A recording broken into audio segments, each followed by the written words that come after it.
আপনাদের সকলকে স্বাগত। আপনাদের সঙ্গে আমি শিল্পা। ভোটের ফল প্রকাশের পর থেকেই কার্যত বদলে গেছে জর্দা নদীর চিত্র। হ্যাঁ, ময়নাগুড়ির জলপেশ এলাকার জর্দা নদীর এলাকার পরিবেশ, এলাকার চিত্র কার্যত বদলে গেছে ভোটের ফল প্রকাশের পর।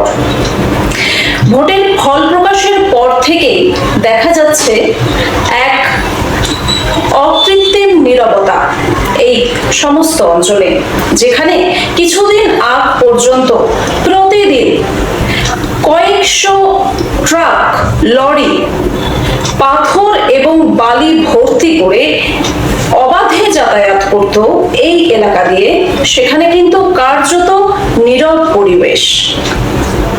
ভোটের ফল প্রকাশ হতেই দেখা গেল এইসব এলাকায় কার্যত নীরবতা। ভোটের ফল ঘোষণার পর জলপেশের জর্দা নদীতে থমথমে পরিস্থিতি, উঠছে একাধিক প্রশ্ন।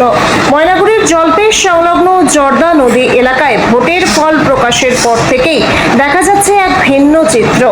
যে নদীঘাটে প্রতিদিন সকাল থেকে গভীর রাত পর্যন্ত ট্রাক, ট্রলি ও বিভিন্ন ভারী যানবাহনের অবাধ যাতায়াত ছিল নিত্যদিনের ঘটনা, সেখানে এখন নেমে এসেছে অস্বাভাবিক শান্ত পরিবেশ। হঠাৎ এই পরিবর্তন ঘিরে স্থানীয়দের মধ্যে শুরু হয়েছে নানা জল্পনা। এলাকাবাসীদের অভিযোগ, দীর্ঘ সময় ধরে নদী থেকে বালি ও পাথর তোলার কাজ নিয়মের তোয়াক্কা না করেই চলছিল। প্রতিদিন অসংখ্য গাড়িতে এই সামগ্রী বিভিন্ন এলাকায় পাচার হলেও প্রশাসনের পক্ষ থেকে কার্যকর ব্যবস্থা খুব একটা চোখে পড়েনি বলে দাবি অনেকের। ফলে পরিবেশ ও নদীর স্বাভাবিক প্রবাহ নিয়েও উদ্বেগ তৈরি হয়েছিল স্থানীয় মহলে। শুধু অবৈধ উত্তোলনই নয়, বিষয়টিকে কেন্দ্র করে আর্থিক অনিয়মের অভিযোগও ঘুরে বেড়াচ্ছে এলাকায়। যদিও এই অভিযোগের পক্ষে এখনো পর্যন্ত কোনো সরকারি বা নির্দিষ্ট তথ্য সামনে আসেনি, তবুও সাধারণ মানুষের মধ্যে প্রশ্নের শেষ নেই। তবে ভোটের ফল ঘোষণার পর আচমকাই নদীঘাটের পরিস্থিতি বদলে যাওয়ায় নতুন করে আলোচনা শুরু হয়েছে। অনেকেই জানতে চাইছেন, প্রশাসনের কড়া নজরদারির কারণেই কি এই পরিবর্তন, নাকি এটি সাময়িক বিরতি মাত্র? স্থানীয় বাসিন্দাদের একাংশের মত, শুধুমাত্র কিছুদিনের নীরবতা সমস্যার সমাধান নয়, নদী ও পরিবেশ রক্ষার স্বার্থে প্রয়োজন ধারাবাহিক নজরদারি, স্বচ্ছ প্রশাসনিক পদক্ষেপ এবং নিয়ম ভঙ্গকারীদের বিরুদ্ধে কঠোর ব্যবস্থা। এখন নজর সবার একটাই দিকে, জর্দা নদীর এই বদলে যাওয়া পরিস্থিতি ভবিষ্যতেও বজায় থাকবে কিনা।